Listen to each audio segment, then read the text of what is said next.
Right updates చూస్తే మాజీ మంత్రి పేర్ని నాని కుటుంబ సభ్యులు అజ్ఞాతంలోకి వెళ్లిపోయారు. సివిల్ సప్లై గోదాంలో బియ్యం అవకతవకలపై నాని సతీమణి జయసుధపై కేసు నమోదైంది.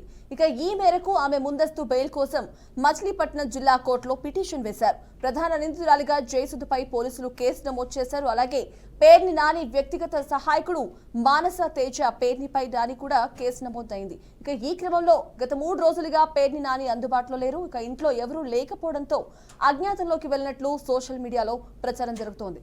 ఇదే విషయానికి సంబంధించి మరిన్ని లైవ్ అప్డేట్స్ మా కరెస్పాండెంట్ వాసు అందిస్తారు. Vasu, over to you.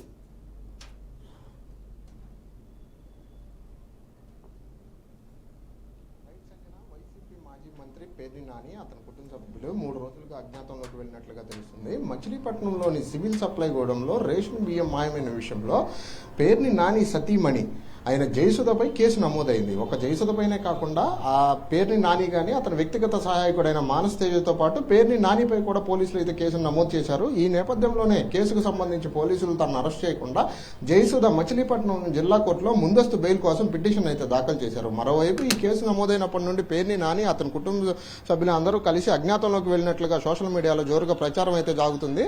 మచిలీపట్నంలోని Manginapudi beach సమీపంలో ఉన్న పొట్లపాలెం గ్రామంలో వైసీపీ కృష్ణా జిల్లా అధ్యక్షుడైన మాజీ మంత్రి పేర్ని నానికి సుమారు 2 ఎకరాల్లో గోదాములు అయితే ఉన్నాయి. వీటికి తన సతీమణి అయిన జయసుధ పేరు మీద పౌర సరఫరాల సంస్థలకు అద్దెకైతే ఇచ్చారు. ఇందులో నిల్వ ఉంచిన 3708 బస్తాల రేషన్ బియ్యం మాయం కావడంతో పోలీసులకు పౌర సరఫరాల శాఖ అధికారులు పోలీసులకైతే ఫిర్యాదు చేశారు. అనంతరం పోలీసులు పేర్ని నానిపై అద్దెకు ఇచ్చిన పేర్ని నాని సతీమణి పేరు జయసుధ అవడంతో ఇరువురిపై అయితే కేసు నమోదైతే రిజిస్టర్ చేశారు. ఈ నేపథ్యంలోనే అరెస్టు నుంచి తప్పించుకునేందుకు జయసుధ ముందస్తు బెయిల్ పిటిషన్ అయితే దాఖలు చేసుకున్నారు. అయితే మాజీ సీఎం జగన్మోహన్ రెడ్డి పిలుపు మేరకు శుక్రవారం కలెక్టరేట్ వద్ద రైతుల కోసం వైకాపా చేపట్టిన నిరసన కార్యక్రమంలో పార్టీ జిల్లా అధ్యక్షుడైన పేర్ని నాని పాల్గొనాల్సి ఉంది. కానీ దానికి హాజరు కాలేదు.